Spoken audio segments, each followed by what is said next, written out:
All right, we are back for our third and final segment. And I just really want to take a little bit of time to let Naima just really get into something that she's passionate about. And it's really around protection of women and children from abuse that, continues to happen worldwide, right? So I wanted you to go ahead and just share your thoughts about this ongoing travesty in the world. Yeah, it's interesting because I was thinking about it this morning as I went through my libations. And someone said to me recently in a personal message after a live that I did, someone wrote to me and said, don't use the platform to gain sympathy. And I thought to myself, this person got it so wrong in the end, that I must have presented this thing in a way that contributed to that. Or maybe it has nothing to do with me. But either way, the fact that a woman could, in a desperate moment to gain the attention to a topic that is ridiculously out of control, makes a decision to speak. Because who am I to advocate for something when I'm the coward hiding in the closet, not talking about something that has already happened to me? How dare I try to advocate and support young people and sit down quietly and protect the perpetrator who did it to me by being silent? It doesn't work. So with that drive, I had to say something when recently it has come to my attention again, for the 100th time in my experience as a teacher, that someone has been violated. And that adults are in the space know that this has happened. And it just opened up a portal for me. And we have Facebook, we have Instagram. When I'm scrolling, I'm looking at things and I am saying to myself, what on earth is the world thinking and doing? What are we doing? Mm-hmm. What are we talking about? What are we discussing? Why is nobody talking about this topic? Yep. So I put it out there because abuse doesn't always look hard or unpleasant. Abuse can sometimes be the most beautiful feeling thing. But if your mind is not developed to understand that what is happening is abuse, the trauma doesn't surface. The trauma of it, because the abuse is the truth. And the body and the mind is responding to the trauma of what is happening. But because the young person's mind is not developed, because there is a measure of spider web over the eyes,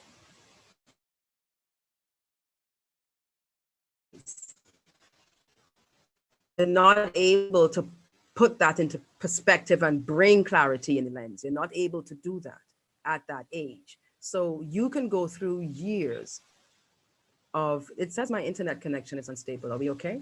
You're okay. Can you hear me? I can hear you. We can go through years of an experience in joy. And this happened to me. This abuse that happened to me happened from age 12 in my memory, from age 12 to 18. When I was 18 years old, I said to my uncle, "You will no longer touch me. I am a lesbian." Those were my words to him. Wow. Yeah. So I enjoyed my time with my uncle. He picked me up from St. Francois as my uncle in his car. We would drive out to Macquarie and have sex in the ocean. Gosh, really? Like normal. And in my mind, he really, I believed that I was the woman for him. Really, he brought me into a headspace of there's nobody else for him, only me. even though he would talk about his wife, and that it was way, but whatever. I was young. Yes. The doorbell will ring. I got to a point where I would be looking out my window, knowing that Uncle is on his way. I would be looking out my window in anticipation of him coming, wearing a t-shirt and my underwear that nobody is telling me to go and put on some clothes. My mother would, at one point, it started happening where she would yell at me. But there were days when I would, or if I were home alone, and I would run downstairs. Listen to me, before the door was completely closed, his finger would be up inside of me. Oh my gosh. This is the sort of thing that men are able to do to young girls. As an adult, I know now I was not the only one. He messed with many young girls. One of them, a very good friend of mine from St. Francois. I learned that some years later. So my passion and fixation on the protection of women starts with young girls. Why are our mothers not? A mother knows their child. Yes.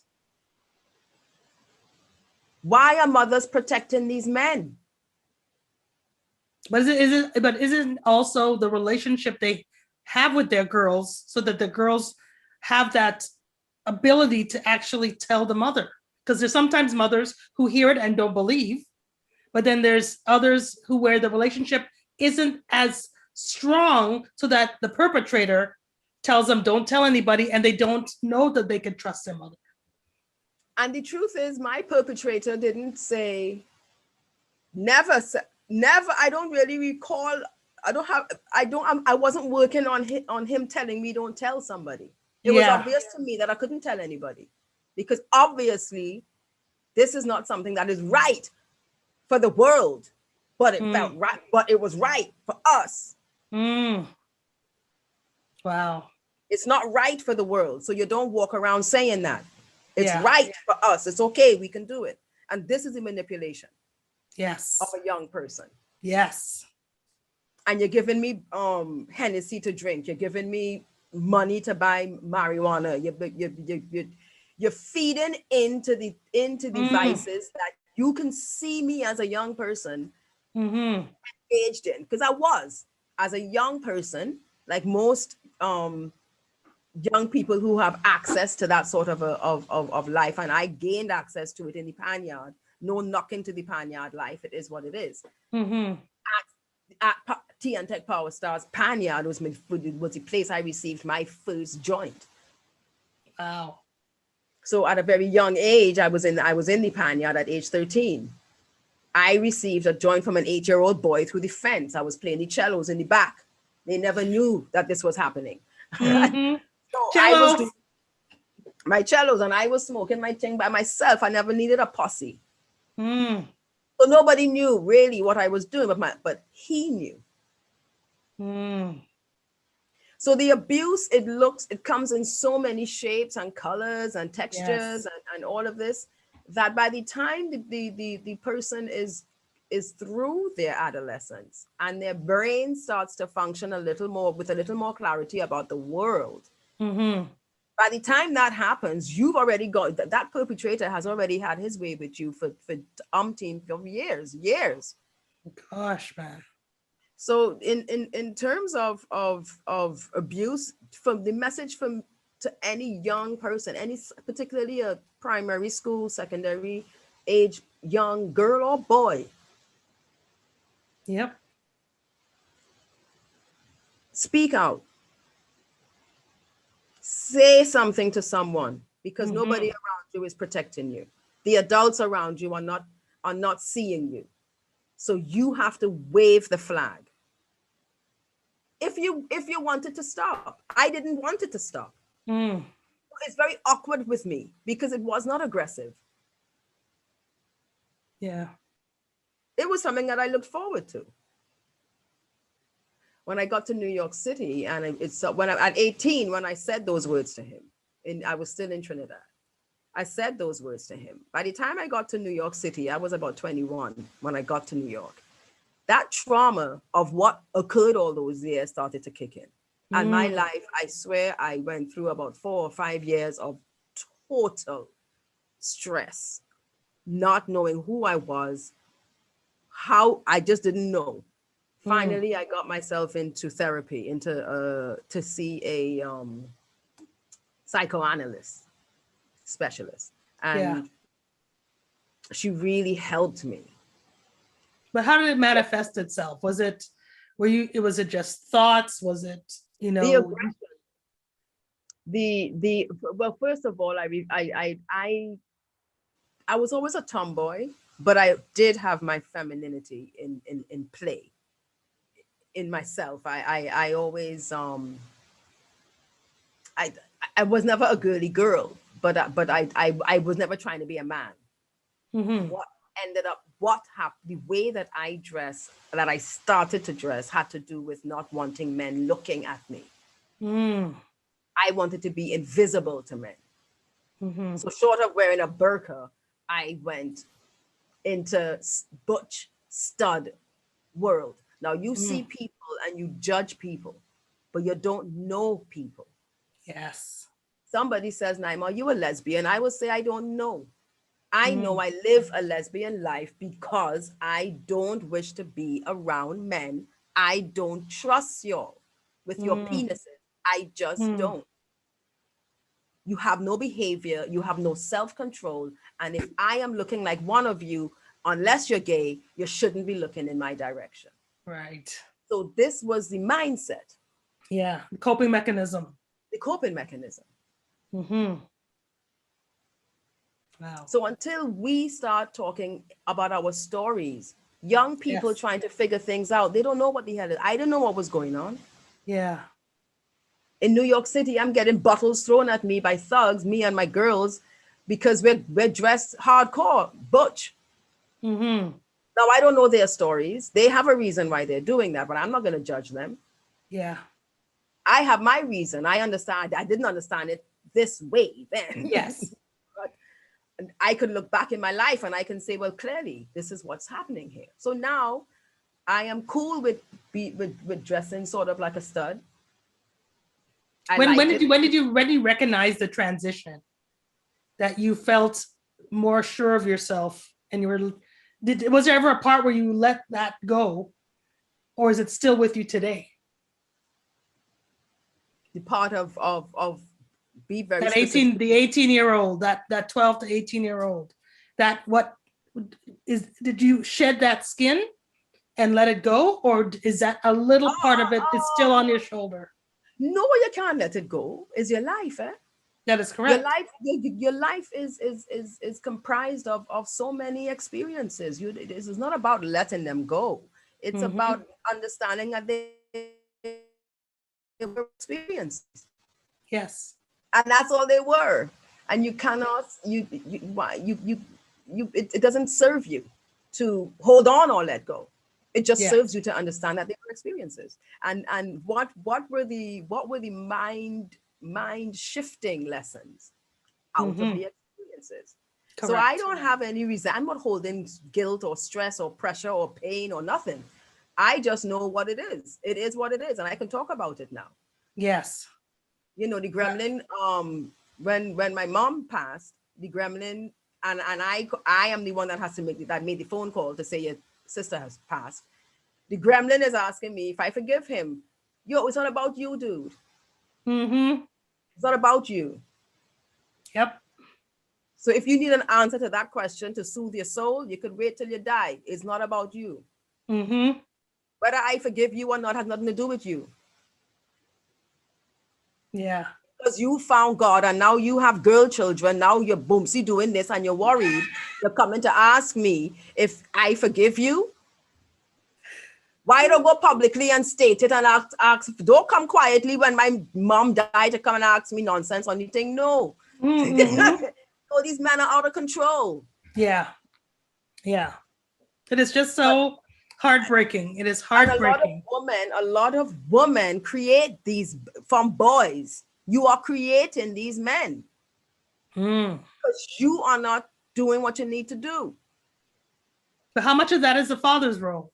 It's everybody's role. But as a woman, you have an obligation to protect the next woman down the road. That is correct.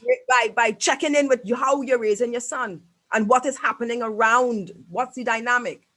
Yeah. Will you walk away from a man who is demonstrating behavior that is not the making of a good man? Will you walk away from that marriage for the sake of sending the right messages to your children? Or will you Yes. stay in that and continue that cycle? Because once you stay in it, the children can see. That is correct. And once they can see, they can become. That is correct. They'll replicate the same behavior. They're going to replicate. That's obvious. That's what they're going to do. Mm-hmm. Mm-hmm. Which is why they say from age 0 to 7, what you do, with your children is very critical. How you are with your children, because that is it. Mm-hmm. That is what they're going to build the rest of their foundation.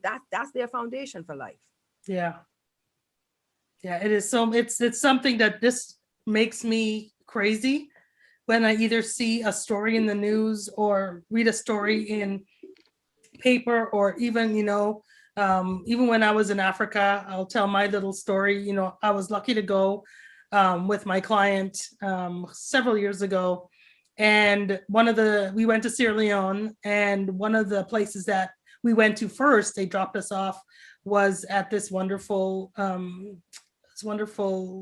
group called Women and Girls Protection and Empowerment, WGPE. And these women, well, first of all, I arrived and they were singing, they sang for me and my team. They sang for us, and it was just so wonderful. And it was beautiful for me to see, because I was the only woman of color in our group from the US. And they were just so happy to see me. They're like, oh, wow, there's one of us in the US and she's a leader and she's with this team, And then we got into the room, and then several of them told their story.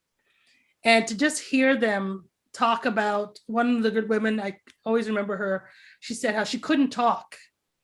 She was so abused. She was raped young, where she was made to marry this older man, and he raped her all the time, and she just stopped speaking. And it's not until she got connected with this group of women that she found her strength, she found her power, she found her voice again. And it was just so wonderful. Then one after the next, they all kind of shared their different flavor of the story, whether it was just like either beating, and these are young girls, these are women now, but they talked about when they were very young, 11, 12 years old, 13 years old, and this is happening to them. And, when you look at the culturally, there's no one to advocate for them, right? Because either the parents gave them away to this older man, and they just have no advocates. And it just broke my heart. And you just sit and you're thankful for your upbringing or your family, and that you didn't witness that or experience that, like for me, our family.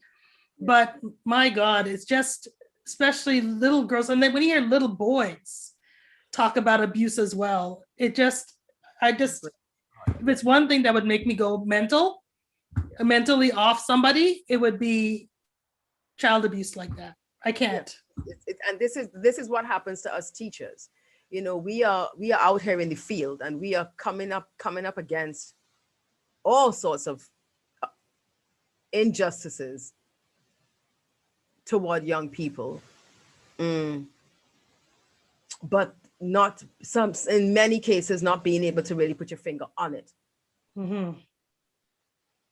Yeah. To nail it down, so you do what you do the best you can do with the time and space you have with them. But globally, this topic is huge, and there are a lot of agencies that are fighting to support this, to really advocate for protection against women. And even in Trinidad, what's happening with Trinidad is ridiculous. The amount of women going missing in Trinidad, it's astounding. Yes. We can go into all kinds of conversations of sex trafficking, organ trafficking, the whole shebang. But the least valuable life on the planet is a young Black girl. Yeah. And they're going missing like crazy, globally. So I think that there is success when we who have lived it talk about it. We who see it say something. You don't get to sit silently. You don't get to do that. Say something and activate change for the person's life. Wow. Well, on that note, that is a lovely note to end on. All I can say is thank you for waking up early to share in this vital conversation. And really best of luck as you continue your mission to, positively impact, people on opposite sides of the globe. So my goodness, powerful, man. Tell people how they could find you. How can people find you? How can people find you? Necessaryarts.org, NaimaThompson.com. Necessaryarts.org, NaimaThompson.com. Those two websites would lead you to me, or to us, Necessary Arts. On that website, you will be led to Sydney Friday's project called The Child's Eye. Project you can donate from $1 to $2,000 as you wish. Please contribute to the change in a young man's life through our Child's Eye initiative. NecessaryArts.org, NaimaThompson.com. I love it. My dear, thank you so much. Oh my God, this was wonderful. This is wonderful. I'm inspired. I have hope, and blessings to you as you go forward. Thank you, and please, best of luck in everything that you're doing. This is so cool to connect with you in this way. Yes, Rad. Yes, Rad. Good stuff. Thank you. Ciao. Ciao. Well, that is our show. I hope something you heard today inspired you. I was totally inspired by Naima. I would love for you to come back, so please subscribe to Spotlight with Renée Holder. And don't forget to like and to share the episode segments with your family and your friends, because I love that. It's been my pleasure, of course, spending this time with you. Thank you for watching, and I'll see you next time here on Spotlight.